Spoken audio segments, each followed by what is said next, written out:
America के सदर Donald Trump ने ईरान पर ताज़ा हमलों का हुक्म दे दिया। अमेरिकी अखबार का दावा। अखबार के मुताबिक अमेरिका और इसराइल ईरान की तवानाई तंसीबात पर हमले का मंसूबा बना रहे हैं। हमले वीकेंड पर होंगे, कई रोज जारी रह सकते हैं। सदर ट्रंप की काबीना मीटिंग के दौरान मीडिया से गुफ्तगू, कहा ईरान उन्हें इश्तियाल दिला रहा है और उनका ये एतमाद कमजोर पड़ता जा रहा है कि ईरान से डील की जा सकती है।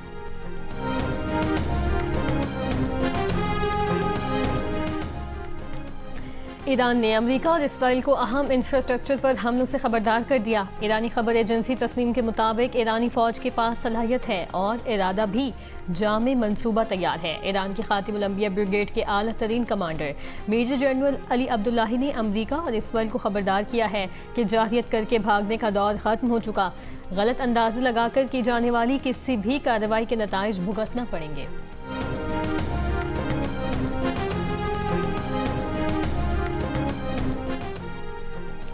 ओमान के साहिल के करीब ऑयल टैंकर पर हमला। बरतानवी मैरीटाइम ट्रेड ऑपरेशंस के मुताबिक टैंकर को नामालूम चीज से निशाना बनाया गया। वाक़या ओमान के इलाके लिमा से तकरीबन 11 नॉटिकल मील शुमाल मशरिक में पेश आया। हमले में टैंकर के इंजन रूम को नुकसान पहुंचा, जिसके बायस जहाज अपना कंट्रोल खो बैठा। वाक़े में कोई जानी नुकसान नहीं हुआ।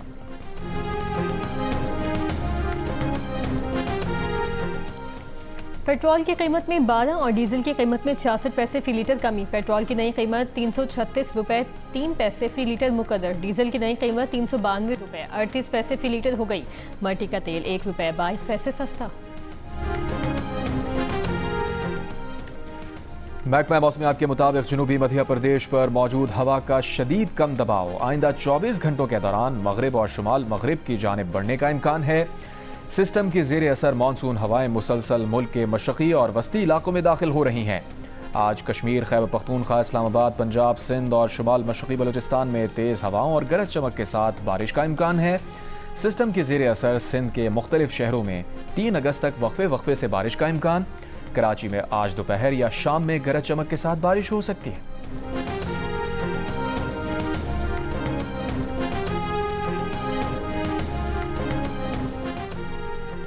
कोयटा में कोयला कान में फंसे 2 मजीद कानकनों की लाशें निकाली गईं। जहां बहक कानकनों की तादाद 34 हो गई। रेस्क्यू ज़राए के मुताबिक मुतासरा कान से निकाली गई कानकनों की मैयतें उनके आबाई इलाकों को भिजवा दी गईं।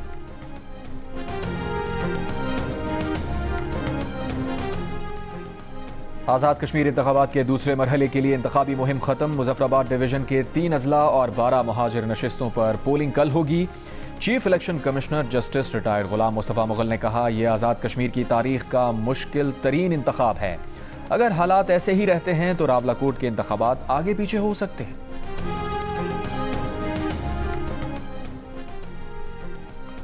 18वीं तरमीम के तहत 17 वजारतें सूबों को मुंतकिल, लेकिन नाम की तब्दीली के साथ अब तक विफाक में मौजूद। पार्लियामेंट में पेश स्टैब्लिशमेंट डिवीजन की एक रिपोर्ट में इंकशाफ। जंग अखबार में शाया राना गुलाम कादिर की रिपोर्ट में कहा गया है कि आइन के तहत विफाक में इन वजारतों और डिवीजन ने खत्म होना था, लेकिन अब भी ये वजारतें और डिवीजन नाम की तब्दीली के साथ विफाक में मौजूद हैं। यही वजह है कि भारी भरकम इंतजामी ढांचा भी मौजूद है। इस्टेब्लिशमेंट डिवीजन की रिपोर्ट के मुताबिक सूबों को मुंतकिल 17 वजारतों के कुल मुलाजमीन की तादाद 50,411 थी। मुख्तलिफ वजारतों के सिर्फ 6,696 मुलाजमीन की खदमात सूबाई हुकूमतों को मुंतकिल की गईं। वफाकी हुकूमत ने मजमूई तौर पर 43,715 मुलाजमीन को अपने पास बरकरार रखा। तहलील शुदा इदारों के 577 मुलाजमीन भी वफाक के पास बरकरार रहे। मुंतकिल होने वाली वजारतों के मरकजी सेक्रेटेरिएट के 2,869 मुलाजमीन भी विफाक में रहे। रिपोर्ट के मुताबिक इस्टेब्लिशमेंट डिवीजन का मौक़िफ़ है कि सूबों को इख्तियारात और असासों की मुंतकली काबीना डिवीजन की जिम्मेदारी थी। इस्टेब्लिशमेंट डिवीजन अपनी तमाम जिम्मेदारियाँ कामयाबी से मुकम्मल कर चुका है।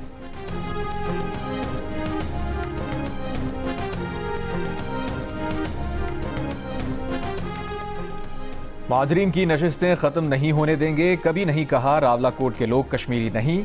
कहा एक्शन कमेटी वाले मशकूक और फॉरेन फंडिंग पर चल रहे हैं। वज़ीर दिफा ख्वाजा आसिफ का सियालकोट में जलसे से खिताब। जियो न्यूज़ के प्रोग्राम आज शाहज़ेब खानज़ादा के साथ में गुफ्तगू में ख्वाजा आसिफ का कहना था, वज़ीर दाखिला और DGISPR के बयानात में फ़र्क है। वज़ीर दाखिला के बयान का एक सियासी पहलू भी है। साइड लाइन पर खड़े होकर आवाज़ें लगाने से बेहतर ज़िम्मेदारी कबूल करना है। इस वक्त मौजूदा सेटअप के जाने की कोई निशानियां नहीं हैं।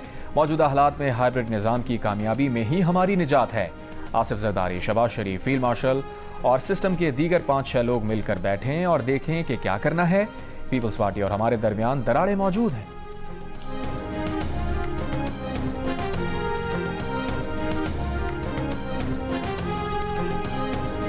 गुड गवर्नेंस के लिए कुछ करना पड़ेगा। अगर गुड गवर्नेंस का मतलब यह है कि 1972 में 7 करोड़ मैक्सिमम आबादी थी पाकिस्तान की, उस वक्त 4 सूबे थे, आज हम 25 के ऊपर हैं। तो अगर अब आपकी आबादी 3 से 4 गुना बढ़ गई और वही 4 सूबे हैं, तो वी हैव टू सी कि is it serving good governance? But that debate has to be essentially done by the politicians, by those in power, even those who have been previously in power, and those who are responsible towards this for the people of Pakistan. But the answer lies, it has to be done as per the will of the people of Pakistan. Good governance requires an administrative reset, then let that be happen. If that good governance requires it changes, then let that be happen. But it has to be done through the constitutional method, through the legal method. DGISPR lieutenant general Ahmed Sharif Chaudhry ने कहा है कि पाकिस्तान की security के लिए good governance इंतहाई अहम है। मसाइल हल नहीं हो रहे तो इसका मतलब है गुड गवर्नेंस के लिए कुछ करना पड़ेगा। इसके बगैर मुल्क के मसाइल हल नहीं हो सकते। लेफ्टिनेंट जनरल अहमद शरीफ चौधरी ने कहा कि 1972 में मुल्क की आबादी 7 करोड़ थी और इस वक्त 4 सूबे थे। आज आबादी 25 करोड़ से ज़्यादा है। अगर आबादी 3 से 4 गुना बढ़ गई है और सूबे 4 ही हैं तो क्या गुड गवर्नेंस हो रही है? DGISPR ने कहा कि मोहसिन नकवी ने जो बात की है वो उनकी ज़ाती राय है। जो भी फैसला हो वो पाकिस्तान के अवाम की ख्वाहिशात के मुताबिक ही होना चाहिए। अब इनकी कोई अपीजमेंट की गुंजाइश नहीं है, अब इनसे कोई बातचीत की गुंजाइश नहीं है। तो once they know that the state is telling them very clearly कि या आप रियासत की विल के आगे सबमिट करें आइन और कानून के मुताबिक, और otherwise we are here and we are standing and we are fighting. दहशतगर्दों से कोई बात नहीं होगी। दहशतगर्द रियासत के सामने हथियार डाल दें या हम उन्हें खत्म कर देंगे। DGISPR की प्रेस कॉन्फ्रेंस। कहा बलूचिस्तान का मसला वहां के कुछ सरदार और एलीट तबका है। एलीट और सरदार कहते हैं गरीब का बच्चा आगे ना बढ़े, उनका गुलाम रहे। हम एलीट और सरदार से नहीं बलूचिस्तान के लोगों से बात करेंगे। रियासत है तो सियासत है, रियासत है तो जान है। तमाम मामलात को आईन और कानून के मुताबिक देखना होगा।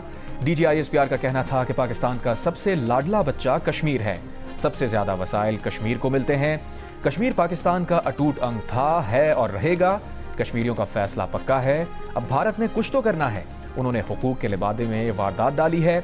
2019 में भी भारत की तबीयत साफ की थी। 2025 में तो अगली पिछली तबीयतें साफ हो गई। पाकिस्तान का सबसे लाडला जो बच्चा है ना, वो कश्मीर है। तो हुकूक के ऊपर उन्होंने गेम चलाई। रियासत ने कहा कि रियासत को उससे भी अंदाजा था कि इनके पीछे जो सा ना ये चीजें, उनका कि ये खुद एक्सपोज होंगे अपने आप को। बिलावल भुट्टो जरदारी का कहना है कि कश्मीर के अवाम को वही हुकूक दिलवाना चाहते हैं जो हर पाकिस्तानी शहरी को हासिल हैं। इन हुकूक में सबसे पहला हक के हाकमियत है। हक के हाकमियत का मतलब है कि आपका वोट, आपका फैसला। आप जिसके हक में वोट डालें, नतीजा भी उसके हक में निकले। कश्मीर की हुकूमत और कश्मीर के मुस्तकबिल के फैसले कश्मीर के अवाम खुद करें। वज़ीर आला पंजाब मरियम नवाज का कहना है पंजाब वो इंजन है जो पूरे मुल्क की तरक्की और नमू को चलाता है। पंजाब कौमी GDP में 55.7% और ज़राअत में पंजाब 57.5% डालता है, जो इसे पाकिस्तान का फूड बास्केट बनाता है। मैन्युफैक्चरिंग में पंजाब का हिस्सा 48% और सर्विसेज के शोबे में 57.4% है। सूबे के पास बहुत मुतहर्रिक, पुरजोश और मेहनती वर्कफोर्स मौजूद है। अमरीकी शराकतदारों को पंजाब स्टार्टअप फंड में शामिल होने की दावत देते हैं। वज़ीर आला पंजाब की अमरीका के आला सतह बिजनेस वफ़द से मुलाकात। वज़ीर तालीम पंजाब राना सिकंदर हयात ने कहा है कि मुस्लिम लीग नून की हुकूमत मुल्क भर में सैकड़ों तरक्याती मंसूबे लेकर आई। मुस्लिम लीग नून अपनी कारकर्दगी की बुनियाद पर आज़ाद कश्मीर के इंतखाबात के दौरे मरहले पर भी कामयाबी हासिल करेगी। सूबाई वजीर फैसल अयूब खोखर ने कहा, मुखालिफिन का काम सिर्फ तनकीद करना है, उनके पास खुद के बताने के लिए कुछ भी नहीं है। अपनी सियासत बचाने के लिए उन्हें मरियम नवाज का नाम लेना पड़ता है। जिस वक्त आप तनकीद कर रहे होते हैं, हम 30 साल पुराने मंसूबे मुकम्मल कर रहे होते हैं।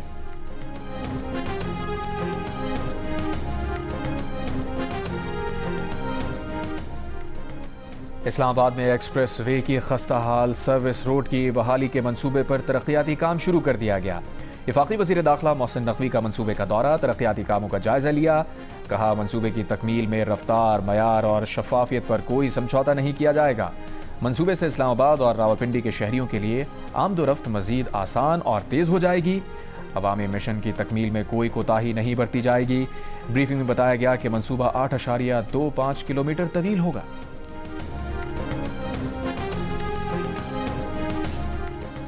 ब्रॉड पीक पर बर्फानी तोदा गिरने से लापता 10 कोह पहमाओं में से 8 की लाशें मिल गईं। ब्रॉड पीक में मजीद 2 लापता कोह पहमाओं की तलाश जारी है।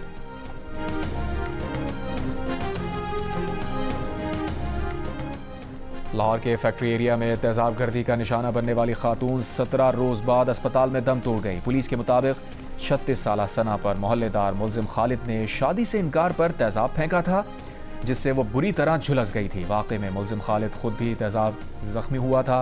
पुलिस का कहना है कि गिरफ्तार मुलजिम के खिलाफ मुकदमे में कत्ल के दिफात का भी इजाफा किया जाएगा।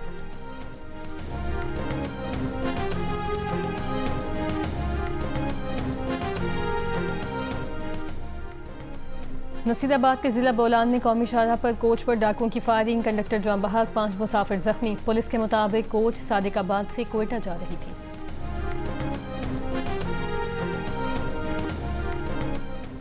कराची के जोड़िया बाजार में पुलिस और डाकुओं के दरमियान फायरिंग की जद में आकर रेडी लगाने वाला मेहनत कश जाँ बहक हो गया। जाँ बहक शख्स की शनाख्त 45 साल आसिफ के नाम से हुई। फरार मुल्जिमान की तलाश जारी।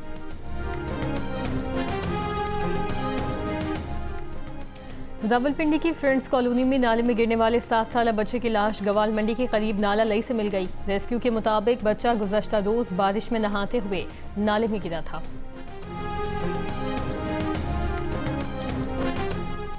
लाहौर में ठोकर न्याज़वेट के करीब बस का अड्डा जिना टर्मिनल गिराया जा रहा है। बस अड्डे खत्म कर दिए गए। लाहौर से दीगर शहरों को जाने वाले मुसाफिर परेशान।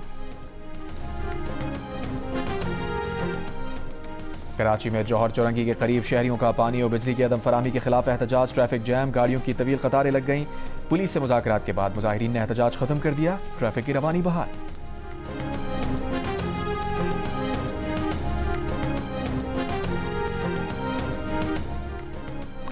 जिला थरपालकर में मादूम होती जंगली हयात और कुदरती माहौल के तहफ़्फ़ुज़ के लिए कायम महकमा वाइल्ड लाइफ के सेंचुरी जोन में पाबंदी के बावजूद सरसब्ज़ दरख्तों की गैर कानूनी कटाई जारी।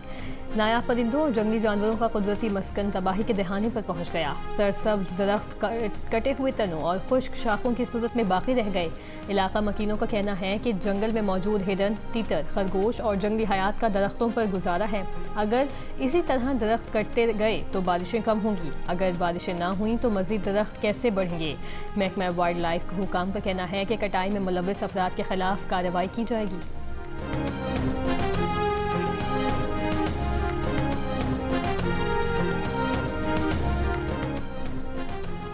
गाजा अमन मंसूबे के तहत हमास की गैर मुसल्लह होने पर आमादगी के चंद घंटों बाद गजा के मुख्तलिफ इलाकों पर इसराइली फ़ज़ाई हमले।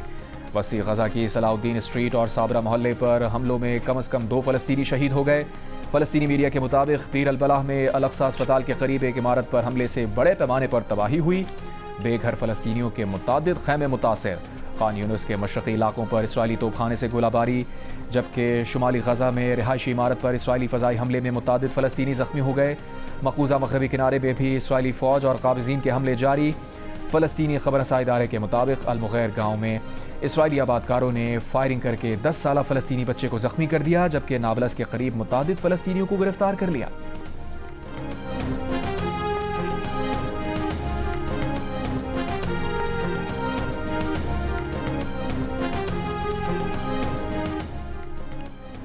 रूस के यूक्रेन के दारुल हुकूमत कीव पर बैलिस्टिक मिसाइल हमले में हलाकतों की तादाद 9 हो गई, 28 अफराद जख्मी। यूक्रेन की हंगामी इमदादी सर्विस के मुताबिक हमले के नतीजे में कीव के 5 अजला में आग भड़क उठी और बड़े पैमाने पर तबाही हुई।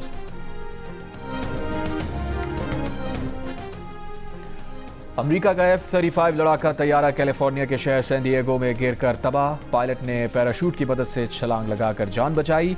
तैयारा एयरबेस में गिरने से लगी आग पर काबू पा लिया गया। F-35 अमेरिका का जदीद तरीन स्टेल्थ लड़ाका तैयारा है। मालियत $102 मिलियन है। हादसे की वजह सामने ना आ सकी। पाकिस्तान और वेस्ट इंडीज दूसरे और फैसला कुन टेस्ट में कल आमने सामने होंगे। कौमी टीम का मैच की तैयारियों के लिए भरपूर प्रैक्टिस सेशन, खिलाड़ियों के कोचेस की निगरानी में बैटिंग और बॉलिंग के सेशंस। पहले टेस्ट में कामयाबी के बाद मेजबान टीम को 2 टेस्ट मैचेस की सीरीज में 1-0 की बढ़तरी हासिल है। मैच पाकिस्तानी वक्त के मुताबिक शाम 7 बजे शुरू होगा।